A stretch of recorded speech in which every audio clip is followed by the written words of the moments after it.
Chers amis de la communauté d'études quotidiennes de la Bible, bonjour.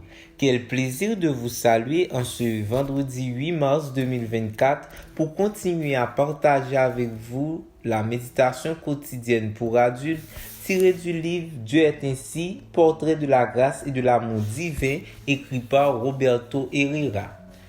Je tiens toujours à vous remercier de votre fidélité à l'écoute de ces méditations.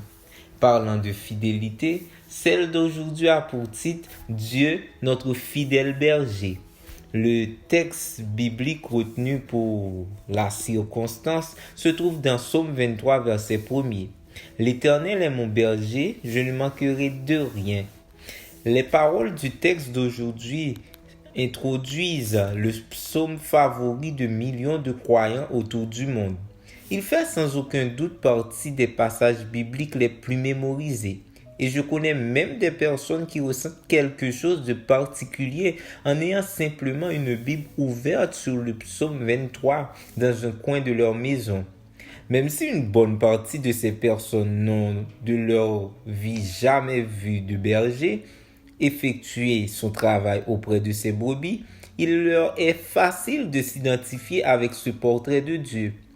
C'est une métaphore parfaite de la relation du Seigneur avec nous, ses enfants, et qui nous est ainsi présentée dans la Bible depuis la Genèse où Israël a dit « Le Dieu qui est mon berger depuis que j'existe jusqu'à ce jour ». D'après Genèse 48, verset 15. S'il y a un animal noble et dépendant, c'est bien la brebis. Le berger est tout pour elle, nourriture, eau, direction, protection, repos, soins, abri. Une brebis sans berger est perdue, en danger de mort et incapable de rentrer seule au bercail d'elle-même en sécurité. On comprend pourquoi l'image de Dieu comme notre berger nous est si chère quand on regarde tout ce qui implique cette métaphore. Toutefois, accepter que Dieu est notre berger entraîne de reconnaître que nous sommes ses brebis, c'est-à-dire que nous dépendons de lui. C'est étrange, mais bien que nous aimions sentir que Dieu est notre berger, il nous coûte d'accepter d'être dépendants et encore plus de permettre qu'il soit le berger qui nous guide dans les verts pâturages et près des eaux paisibles qui se trouvent sur les sentiers de la justice. Êtes-vous déjà profondément convaincu d'avoir besoin du berger? Sinon, peut-être est-ce que parce que vous n'avez pas encore compris comment rôdent les loups?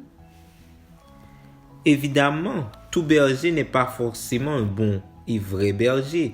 Certains ne font ce travail que pour le salaire, sans être disposés à donner à leurs brebis tout le soin et l'amour nécessaires.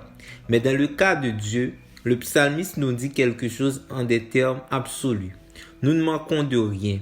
Pensez à tous vos besoins fondamentaux, réels, non créés par la publicité ou le consumérisme, et vous verrez comment le bon berger y pourvoit au quotidien. Je vous propose de faire un exercice. Lisez le psaume 23, puis à la liste des bienfaits présentés dans ce psaume et que nous recevons du berger, ajoutez ceux que vous avez reçus de lui. Voyez, le Seigneur est votre berger. Merci d'avoir suivi cette méditation. Nous vous souhaitons de passer une très bonne journée.